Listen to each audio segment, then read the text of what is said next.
Galnet News, your galaxy in focus, 8th of January, 3302. Our top story today is from Interstellar Press and Statera Aleshanar. Kumo crew warlord Archon Delane unwittingly became the center of a local religious dispute earlier this week.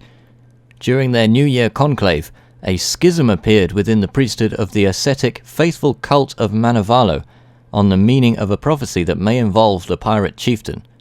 It seems Archon Delane fits the description of a 300-year-old prophecy describing a white-haired conqueror.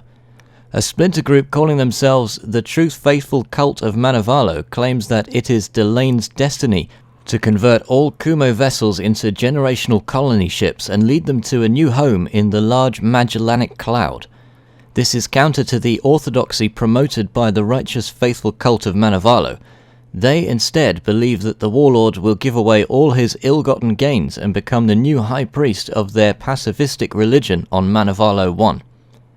This religious feud threatens the stability of the Manavalo theocracy as planet-side protests increase in intensity. The Kumo crew has not issued any comment on the issue at the time of broadcast. And now a weekly update from around the galaxy. Prime Minister Edmund Marn signed a trade agreement with the Partha system this week, bringing the total number of Alliance-aligned trade centers to 86. Profitability throughout the Alliance trade network remains the envy of all the other powers. President Zachary Hudson's Federal Fleet set a new record by delivering more garrison supplies to naval bases in a single week than ever before. This valiant effort brought an end to nearly a month of contraction, wherein a total of 6 naval bases were abandoned. Shadow President Felicia Winters retained a stable hold on her domain, neither gaining nor losing influence within any system. The coming week could bring 3 additional systems under her sway. Extensive aid campaigns are underway in Carini, HIP 47328, and Hyades Sector EBX D1110. Each of these systems would be a strong contributor to the Shadow President's plans for the future.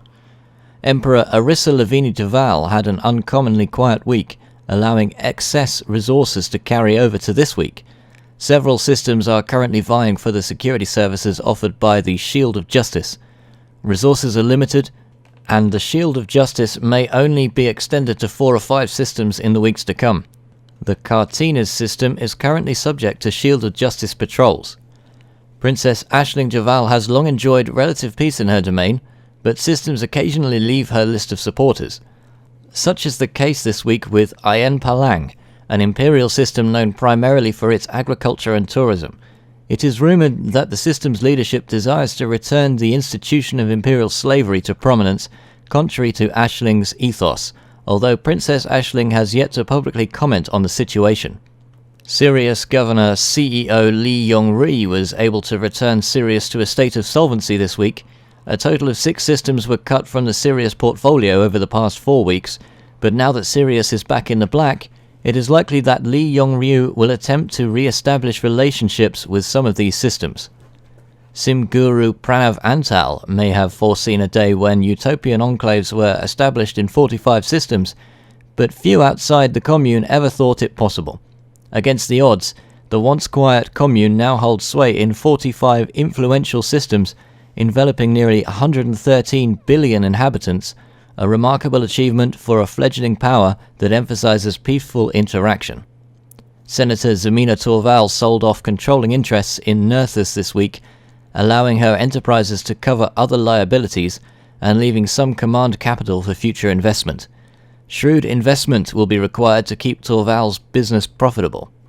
Pirate Lord Archon Delane quietly busied himself with spreading discord in 23 Delta Pisces Austrini and HIP 103138. Insurrections are currently underway in both systems, and no new strongholds were established by the Kumo crew this week.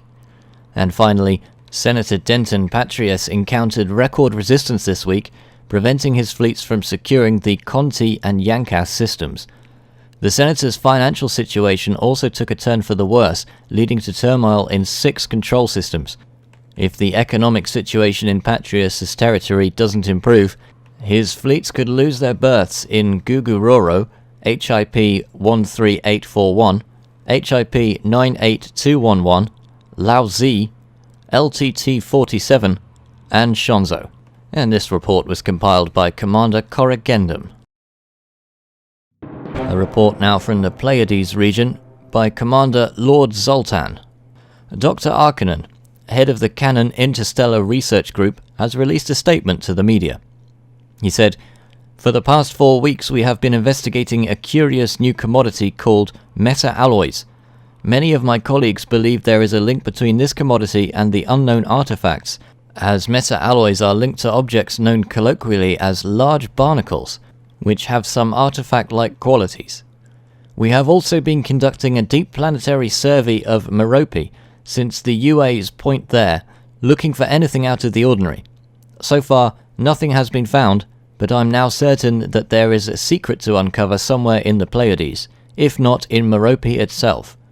My assistant, Socha Corbamile, insists that we will find large barnacles in the Pleiades, and I am convinced that this is worth investigating. So I urge all commanders with planetary landing suites to scour the planets of the Pleiades for these large barnacles. They must be studied."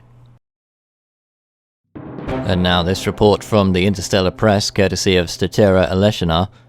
New explorers setting out into the void have started sending back reports of previously unknown settlements. At multiple locations less than 200 light-years from the inhabitant systems, informal colonies are being formed on recently discovered planets, off the official record kept by Universal Cartographics. Earth-like worlds are the most popular sites, but unofficial outposts have been verified on other planetary bodies, from high-metal planets to icy moons, many of them settled by former pilots, and with population of less than 100. Veteran pilot Jonah Adani Tabor, sole occupant of one Earth-like, stated, "Shinrata Desra? Too many people. Look, I fought a lot of battles in my time, a lot of senseless killing and bloodshedding over nothing. I seen my friends blasted into stardust in an instant, vaporized just like that. Everyone I know is gone now. It crawls into your brain. I couldn't eat, I couldn't sleep. I don't want to see those things in my dreams no more. I parked up here 'cause I just want to be left alone. I can't live with other people. I built this home with my own hands. This is my little corner of the universe to find peace." That's the Galnet news for today. Tune in next time to keep your galaxy in focus.